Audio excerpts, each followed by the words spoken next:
నా ప్రాణమా దేవుణ్ణి నమ్ముకుని మౌనంగా నుండుము, ఆయన వల్లనే నాకు నిరీక్షణ కలుగుచున్నది. 62వ కీర్తనలో 5వ వచనంలో కీర్తనకారుడు ఈ విధంగా చెప్తున్నాడు. కీర్తనకారుడు మొదటి వచనములు కూడా ఇదే మాట చెప్తాడు. తన ప్రాణంతో మాట్లాడుతూ ఉంటాడు. నా ప్రాణమా యెహోవాను సన్నతించుము, ఆయన చేసిన మేలును దేన్ని మరువకుమని. ఈ ప్రాణం అనేది ఈ యొక్క లోకరీతిగా లేకపోతే శారీరకంగా వీటన్నిటికీ ప్రతిస్పందించేది, సంతృప్తి పడిపోయేదైనది. అందుకే ఒక ధనవంతుడు అంటాడు, నా ప్రాణమా తినుము తాగుము సుఖించమంటాడు.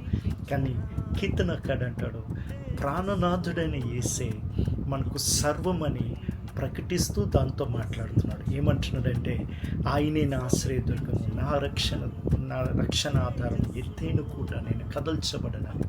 కావున మన ప్రాణములతో మనం మాట్లాడేవారు ఉండాలి. లేవనెత్తి దేవుణ్ణి ఆరాధించేవారు